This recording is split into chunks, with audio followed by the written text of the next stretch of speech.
play hockey? Can we play hockey? My family said no, no, no. And then the third year he finally said yes, and they asked what position he wanted to play. He said goalie, and I looked up to him, so I said goalie as well. Yeah. Have you been to Buffalo before? I have once for a hockey tournament. That's it. Especially being a 7th rounder now as a motivator. Yeah, it's definitely something to look going in the summer for motivation for sure, and prove everyone that I should have or I could have went sooner in the draft. But I'm definitely going to do everything I can to show Buffalo what I'm made of and do right for them. One of your rivals in the division, Dom DiVincenzo's 7th round pick, he signed. Can you kind of lean on something like that? Yeah, for sure. I was actually thinking about him when I got drafted here in the 7th round, and he's done amazing stuff in the OHL, and like you said, he got signed, so he's done incredible for himself. And yeah, I definitely can follow his footsteps a little bit. How cool is it to see all your teammates getting selected? And I don't know if you saw Finn Harding got selected just after. Oh, did he? Good for him. Yeah, it feels amazing to see all my teammates there get selected, especially a couple of guys you didn't really expect, like Stevie there. It feels great to see him up there on the name. Yeah. What do you think of the Sabres makeup and goal with looking at Levi and those guys there now joining on that? Yeah, it's some big names to follow for sure. But yeah, I'm looking forward to seeing them a bit, maybe learn some stuff from them or whatever. But yeah, they're great goalies, obviously, and yeah, just following their footsteps will be great. Thank you. Great. Thanks, everyone. Kevin and Jerry will be at this same pod. Okay. Thank you, Kelsey. Yeah. Congrats, Roger. Thank you. It's a smile.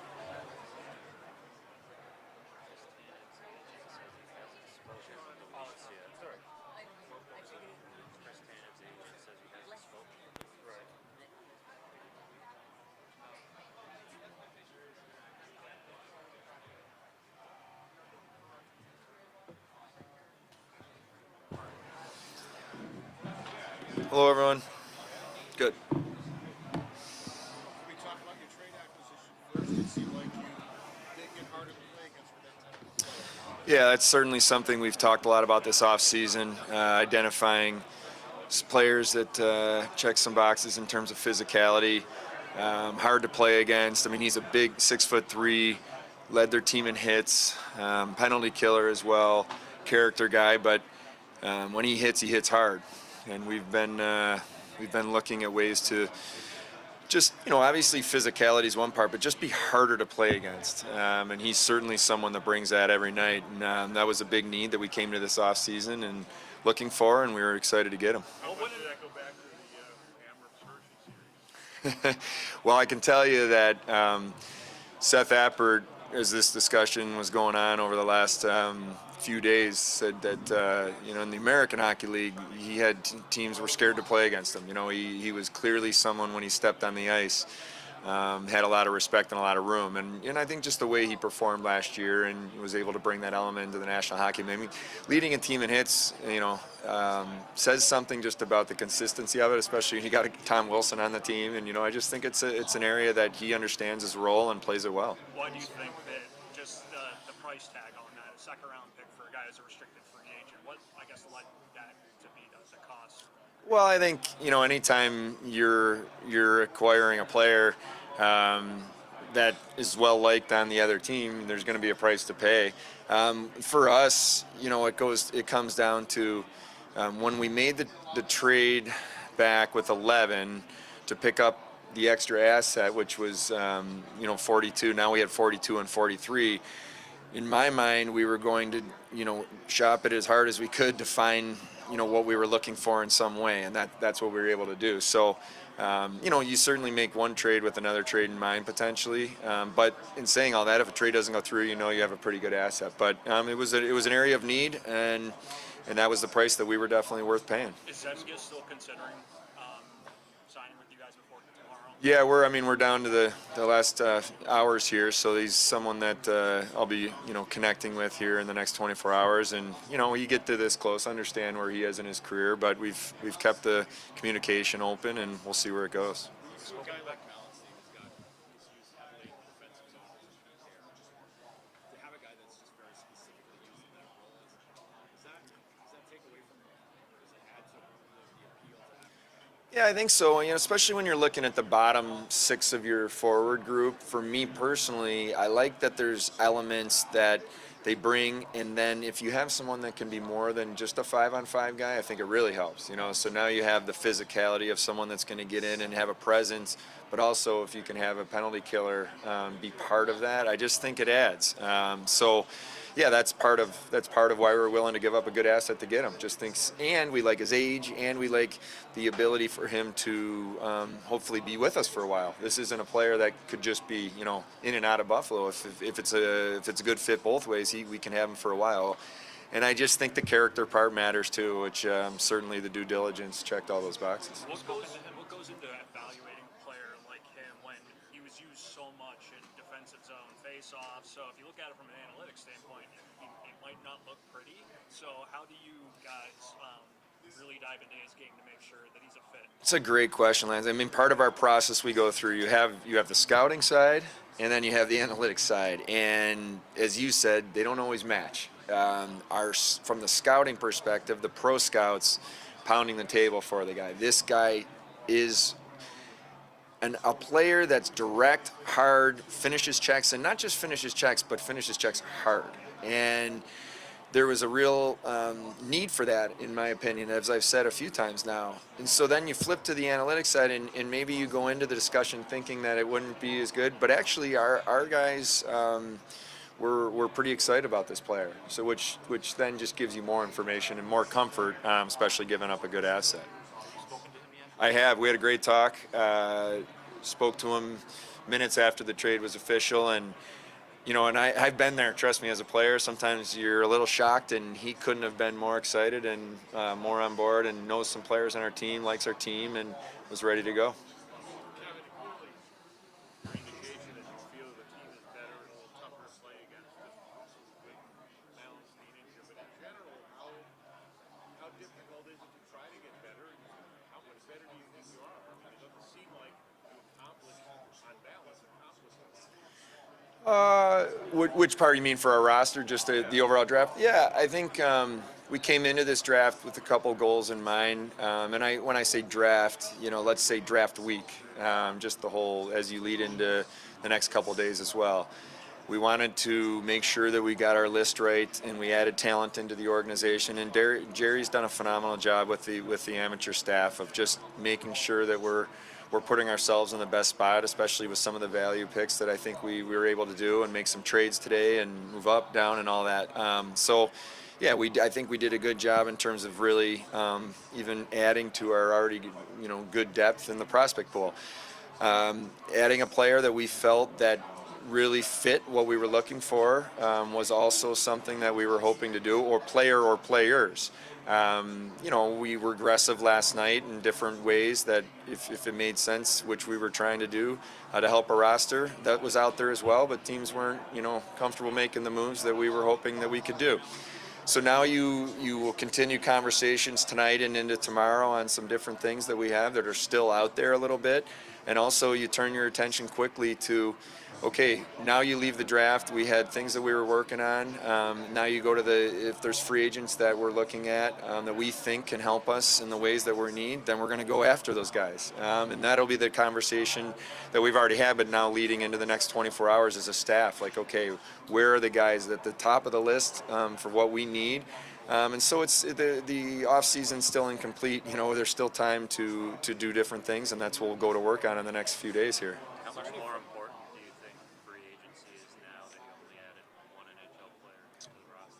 Well, you can still make trades, right? So it's not like it's not like a trade deadline where things just are over. So there's still things we're working on that front that we'll continue to pursue that were kind of independent from the draft. But yeah, there's free agents that, and when I say free agents, they're guys you think will be there on July 1st. They could still sign before with their teams before July 1st. So we've tiered it. We've done the work internally. We've prioritized exactly what we're looking for, the needs, right from forwards through the organization, D and goaltending. So now we'll go after it, and it's always a little unsure, because has to be a match. We have to put our best foot forward in terms of free agents, and they have to want to be in Buffalo, and we got to make it work. But that's what we'll do in the areas that we think we need to add. I mean, it's part of the CBA. I'm certainly open to it. Never in my mind is it something you should rule out. I think they're tricky because typically you're going to get matched, and so what are you really accomplishing? But if we thought it was a move we could do that would help us make our team better, we'll do it. Let's take one more. Without a trade here for a big guy in these couple days, is Jeff's buyout off the table? No, it's we initiated the process today, so it's a step-by-step process. So that's yep. It started that process was started early this morning, and that'll Mark Jakubowski even be better in terms of specifics on it and just the timeline of it. But that was started, and that's our intention to move forward. All right. Thanks, guys.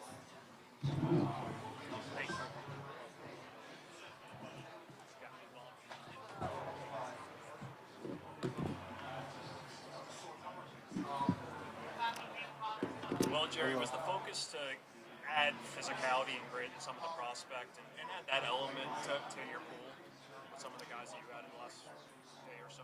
It's always one of the elements you're looking for. It's really tough to be able to identify and check all the boxes with the players when they're 17 years old.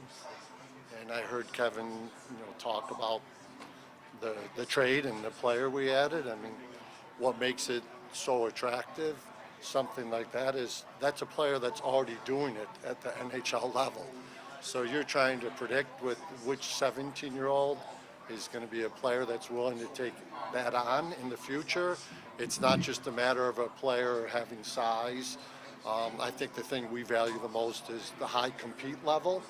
And obviously size is important, and you hope that in time those two things will end up morphing into even maybe more toughness and aggressiveness than you see at the time when you're watching them in their draft year. What can you tell us about Clipper? Obviously, he stands out just because of his size, but he's a big stuff. What can you tell us? Was a huge priority player for us. We had him high on our list. It seems like there's one of these players each year for us that we've been fortunate enough to get in the early to mid second round. Obviously a big kid, skates well. I think he has a good brain for the game. The character with this kid is just as much a part of the story as anything else. He left Minnesota high school hockey before his junior year to move out to Lincoln, Nebraska, played 2 full years in the USHL, which is extremely rare for a kid to leave Minnesota high school at that stage. Going into Minnesota Duluth next year as a true young freshman, forced his way onto the U.S. team at the World Junior A Challenge, was the youngest D member on that team, and started as a 7th D-man, and by the end of the tournament was their best player. So the package and the person are both extremely attractive to us. Always helps, or usually helps, if you have the right shot as well. And I think he's a player where you'll see what I just talked about, the compete and character that morphs into some toughness and aggressiveness as he goes up levels.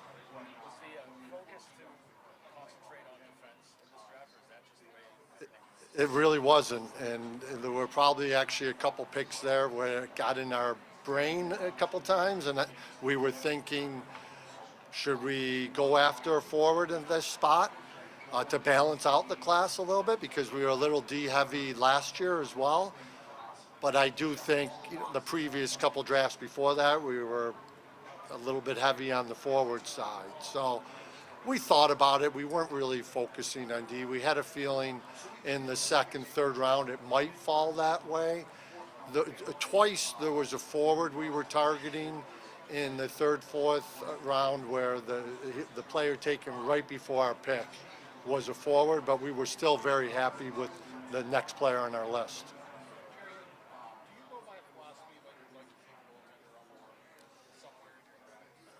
I would say close to every year, and you're going to balance that out in terms of what round you take them in. It's really difficult. There tends to be a run on goalies, as we all know, in the second and third round, and it seems like once the first one goes, a bunch go right after. We didn't feel like we had one slotted in the early rounds where we were comfortable taking them. We thought we had one we were going to take in the fourth. A goalie, just like a couple of forwards, went right before our pick. And then we had a few that we were targeting late. So one worked out late. But it helps to have them in your pipeline. We were very happy to get, Ratzlaff where we got him last year. So that piggybacks on that a little bit too.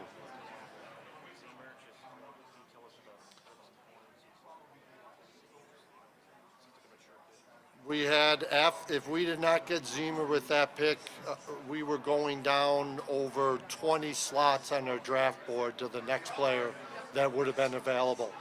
Captain of the U.S. team, moved all around their top six all season long, really for 2 seasons, is a player that just makes other players and line mates and really drives the entire team's and program's culture there. I'm very convinced we're all very close on our staff with the University of Minnesota staff. I can almost assure you he'll be just like he was at the national program. He'll be a future captain at the University of Minnesota. And he's got a fallback game, but he's also got great hands around the net and a good shot overall. And I will add, and I see some of the commentary, and, Consta is the same thing, 5'11", 5'11 and a half forwards. These players are 190 and 197 pounds already. I don't know if any of you saw Consta's brother yesterday, but he plays in the same program for the junior team in Eucharist. A couple years older. He's a little bit over 6 feet tall and 212 pounds. I don't know if we expect, Hellenius to get to that size, but I would expect he's going to play over 200 pounds and touch 6 feet by the time he's playing in the NHL. And Zimmer's same way. I think he'll be over 6 feet and play at probably 210 pounds. You guys have a lot of connections with Gary through Michigan State, whether it be Adam and then Tim Kennedy coached him with the junior Sabres. What attracted you guys to him? Great story there. Another high compete player, 2 years in the USHL, forced his way into the lineup at Michigan State this year, and obviously was stir back there.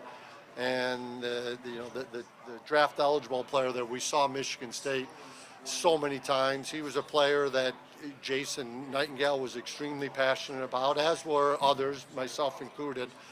We brought him into our own little mini combine in Buffalo. I had, Timmy Kennedy and Jason and others telling me what an elite athlete he was always. We ran him through the same tests that our NHL players run through and that they use at the combine. He would have tested out at the combine in the top 3 percentile of all the athletes at the combine and probably top 5 percentile of our NHL players. And loved the path, a couple more years at least at Michigan State. And, the Buffalo, being a Buffalo kid's a bonus. And we obviously know his character inside and out.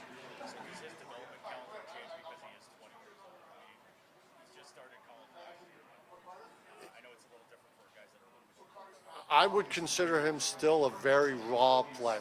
And I think by his own admission, he was a little bit of, he used the term that a couple of coaches used with him. He was a little bit of a cowboy on the ice at times. I would say like a wild horse. He just wanted to rely on high compete all the time. And being at Michigan State and playing college hockey and in the Big Ten, he's adapting to a little more structure, scored the game-winning goal in the Big Ten championship game, started to rein his game in a little bit. But the thing we like most is athleticism, skating, strong frame, and the high compete level. Good. Thanks. Thank you, Jerry.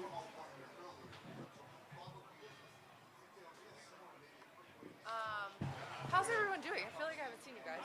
I know we're getting kicked out here in a half hour, but obviously tomorrow's quiet day. We'll plan on Monday afternoon probably having Kevyn